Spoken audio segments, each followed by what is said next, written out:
Albert Einstein once said, everybody's a genius, but if you judge a fish by its ability to climb a tree, it will live its whole life believing that it is stupid. Ladies and gentlemen of the jury, today on trial we have modern day schooling. Glad you could come. Not only does he make fish climb trees, but also makes them climb down and do a 10-mile run. Tell me, school, are you proud of the things you've done?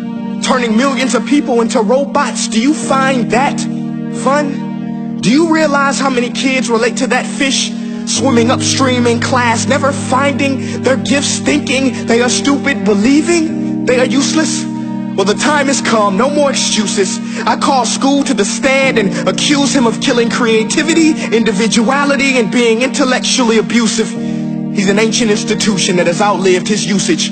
So, Your Honor, this concludes my opening statement, and if I may present the evidence of my case, I will prove it. Proceed. Exhibit A. Here's a modern day phone. Recognize it? Here's a phone from 150 years ago. Big difference, right? Stay with me. Here's a car from today, and here's a car from 150 years ago. Big difference, right? Well, get this. Here's a classroom of today, and here's a class we used 150 years ago. Now, ain't that a shame? In literally more than a century, nothing has changed. Yet you claim to prepare students for the future? But with evidence like that, I must ask, do you prepare students for the future or the past?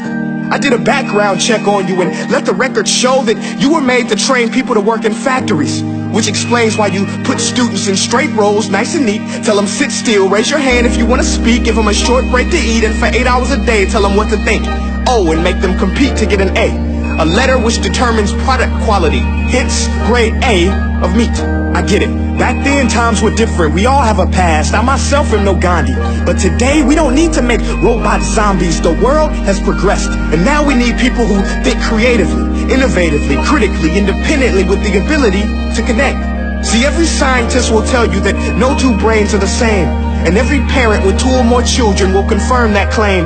So please explain why you treat students like cookie cutter frames or snapback hats, giving them this one-size-fits-all crap. Watch your language. Sorry, Your Honor, but if a doctor prescribed the exact same medicine to all of his patients, the results will be tragic. So many people will get sick, yet when it comes to school, this is exactly what happens. This educational malpractice, where one teacher stands in front of 20 kids, each one having different strengths, different needs, different gifts, different dreams, and you teach the same thing the same way? That's horrific. Ladies and gentlemen, the defendant should not be acquitted. This may be one of the worst criminal offenses ever to be committed. And let's mention the way you treat your employees. Objection. Overruled. I want to hear this. It's a shame. I mean, teachers have the most important job on the planet, yet they're underpaid? No wonder so many students are short-changed. Let's be honest.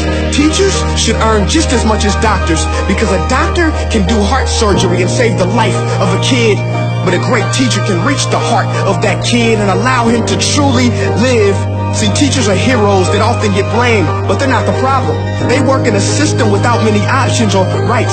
Curriculums are created by policymakers, most of which have never taught a day in their life. Just obsessed with standardized tests. They think bubbling in a multiple choice question will determine success.